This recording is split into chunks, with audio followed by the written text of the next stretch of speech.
Is Carlson trying to shoot his shot as Dani and Andre go public, and Nicole is not backing down to Leslie? What's good, y'all? She gets this Erica Vane coming to you right here on Erica Vane TV with another Beyond the Gates video. And in this one, I'm breaking down season 1, episode number 104.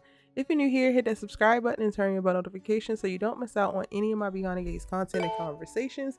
And this was a pretty decent episode. I am grappling with if this Articulates concert was worth all that we had to suffer through to get here. And I can't believe I'm about to say this, but I think it was. Like, the visuals, the music, like the overall like execution of the production. I think they did a really, really, really great job. They gave Diana Ross and the Supremes. They gave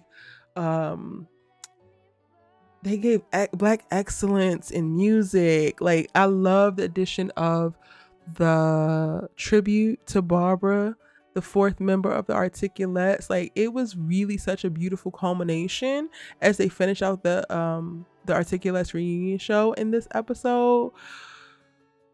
So it might have taken us a while to get here, tons of back and forth, all of Sharon's resentment, but you know what? By golly, Miss Smiley, between the costumes, the stunning hair and makeup, the dope performances, the harmony, the overall adoration that we get to see the audience in, I think that this Articulates performance was actually worth it. And that is really big for me to say, because I wasn't thinking it was going to be. I was just like, y'all are going to build up to this and it's not even going to go out fantasy. I was actually enthralled in the performance and I thoroughly enjoyed it. So kudos to them for that. There is tons of rave reviews post-concert, and then this episode we are watching the finishing of the concert, but then also the after party that's taking place at the country club, and we get to also see what could be next. Anita is offered by the promoter who put on this show to go solo and go on tour because the reception is immediate and nice. I love the little cameo from ET that they have that was reporting on the concert as well. And Anita declines her own solo opportunity, but put Sharon and Tracy up for opportunity to tour as the Articulates, but without her.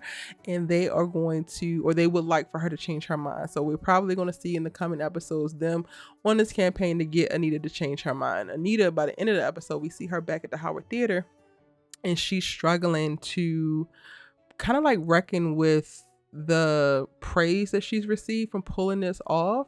And part of the thing that's keeping her from getting back on the stage again or committing to the tour is that she don't feel like she actually deserves it. So she actually has a conversation with Barbara and she gets a few signs from seemingly Barbara up in heaven, which is nudging her to go for it, throw her whole soul and body into it, and accept all that she has been manifesting because she does deserve it. So that creates a nice little pivot point for the whole Articulate storylines, but specifically Anita's journey and redemption with it. In this episode at the concert, in the audience, we get to see Dani and Andre make it official and be out as they kiss, because Andre is just so compelled and wants to kiss her, and she's like, why don't you just go for it?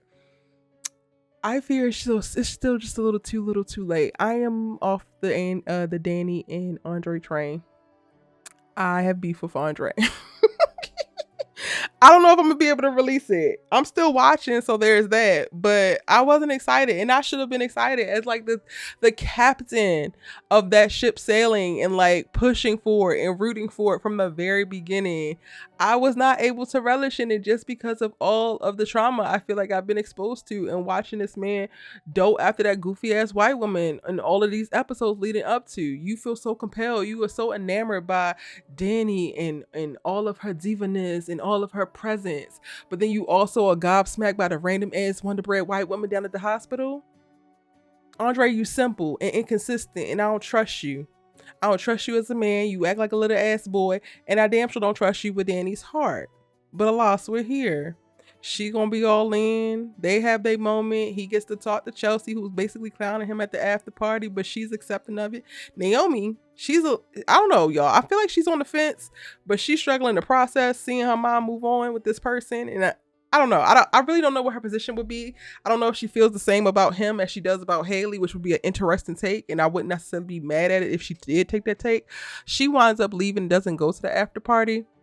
claiming that she has to go do some work, so we don't get to see her response. And Dani and Andre both talk about like not having her response, or at least not having it now, or seeing what she thinks now. So we will, see that in future episodes. But yeah, they're public and I ain't happy about it. There's that.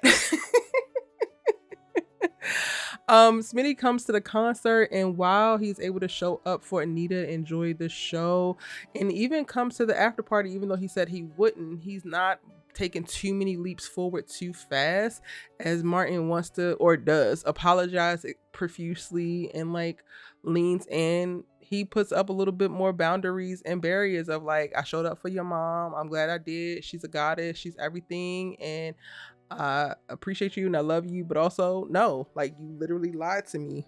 And when I remember that, it is a problem. And again, I don't blame him.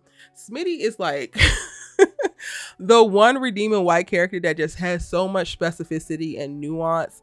And I'm like, thank God that Smitty is here, because I feel like he's just so well developed. He's so well positioned, while also not centering himself, but he, appropriately is able to hold his Black husband accountable.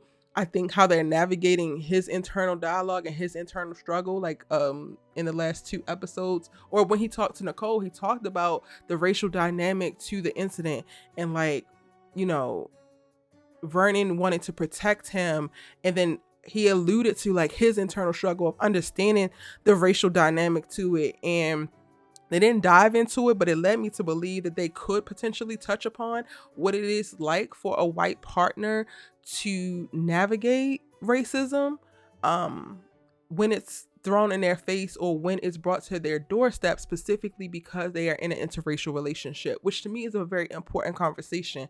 And that is really all I ask for. Like when we see interracial love, or we see interracial couples, like for me, it's very big that the person who is with a Black person specifically understands what a Black person's experience is in this world or in America, and move with a certain level of intentionality, and move with specificity, and move with protection in mind for said Black person, because we are so damn unprotected. That's also why, like, aside from like going back to Ashley, and I know y'all, I'm gonna try to let it go, but going back to Ashley, it's like y'all are giving me nothing in reference to this white woman's personality, and all she does is damn whine. If something happens with her and Andre out on some random ass date, she gives these white women tears ain't gonna do and she probably will leave him to be beat or worse. I can't get with that, and I'm immediately going to be anti that. Smitty, on the other hand, he feels like maybe he might want to do the right thing, go to the police, but he also feels like a rider. So I don't know what he would do if he was given information, but at least there's a possibility there that he understands deeply what it is for his husband to be navigating his experience, and he has empathy and a desire, right, to use his privilege to help his husband. He's already keeping, the secret and not pursuing anything any further with Jacob as he had meant to before, when he thought that he was just a journalist uncovering the story. So there's a certain level of protection there. And I just have a good amount of respect for that.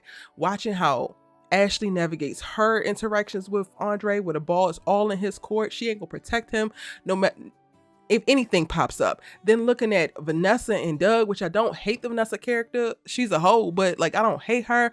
She has a little bit more to her in reference to having accomplished something. I don't see what he loves about her, but he's also not protected in that relationship. And while she claims to protect him because she is screwing the damn crime boss who wants to put his head on a damn spike, girl, you still don't seem to understand the dynamics of what it is to be a Black man in America, and you're exasperating it with your whiteness and your hoeing. And that creates an issue for me. Like that really creates a huge issue. And I start to contemplate, like, why am I actually subjecting myself to this when watching it? In case any of y'all are wondering, like, why I'm struggling with keeping the damn television on as the show progresses, with them centering these stories and giving those particular versions of whiteness or perspective of whiteness in these interracial relationships or romances, that is where the conflict is really coming for me. And it's, again, truly just about Black people actually being protected, Black people actually being put in a position to thrive and not have to struggle. Like, it's already a damn struggle in our existence, just how systems and stuff are built. But then the person that you choose to love makes your life even harder when it can make it better. Yeah, it's going to be an immediately hell no for me. Now I didn't got off. I didn't digress. What else happened in this episode? Oh, Nicole was about to do round 2 with Leslie's ass, because why would you try to be bogarting your ass into the damn after party, the private after party? You literally at this door talking about something. My name Leslie Thomas should be on the list. In what list? At Rikers? Your name need to be on the list at Rikers or Shepherd Pratt, Miss Girl, but not here at the damn country club. What the hell are you talking about? I'm sorry. Rikers is in New York. Let me go ahead and say Lanham.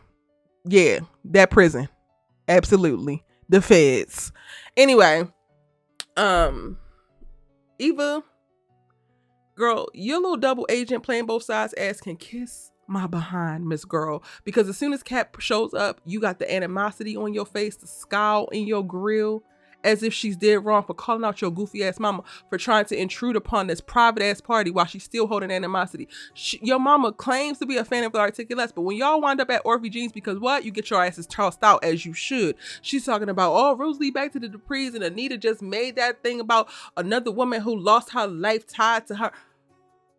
How is you cool? Well, clearly we know that you're not cool. Something is wrong with your mother, and you're not doing anything about it. You want to fall back into this Thelma and Louise Gilmore girl bullshit, but y'all have never been that. She has been using you every chance that she gets. She has stolen from you. She has put you in compromising position after compromising position, and all you want to do is let her. When I tell y'all, there is nothing that y'all can tell me about Eva's ass, and I love Amber playing Eva, but Eva as a character can kiss my whole ass, because she is going to be the biggest liability for the Richardson family.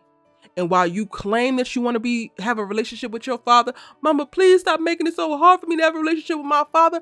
You are going to have a better bound, which is to walk away from your goofy ass mama and not play into the bullshit that she keeps bringing to these people door.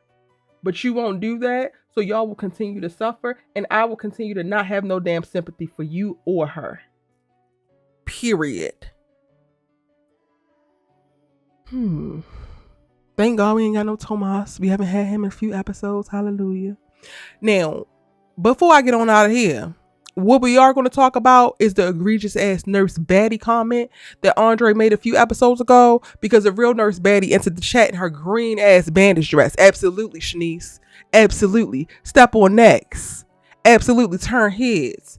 I don't like that they still using her as like a little backup side character. Like, she gets after Nicole confronts Leslie at Orphe Jean's and comes back to Country Club, it's Shanice that goes over to her and tells her what happened with Martin and Smitty, so that she can redirect her and have her go there, interrupting her and Carlton, who is seemingly shooting his shot. And it's messy as hell, but you know what, player? Go ahead, do your thing. But I was just like, in that moment, I was like, oh, the Shanice one, Carlton? What's going on here? But no, she's literally just a pawn to be used to help move certain storylines along. And I'm like, she is too bad for us to be having her play the background. Because Miss Girl, yes, ma'am. That's the real Nurse Baddie. And don't you forget it. All right, those are all my thoughts. If I missed anything, let me know in the comment section down below. Let me know what you thought about the episode.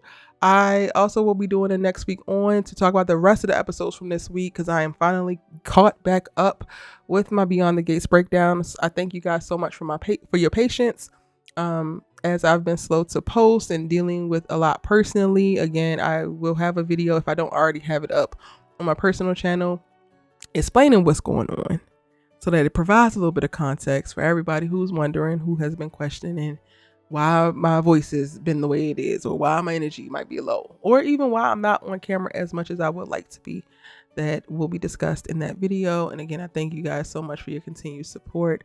I'm headed to the comment section now to see what you're talking about, and I'll see you in the next one.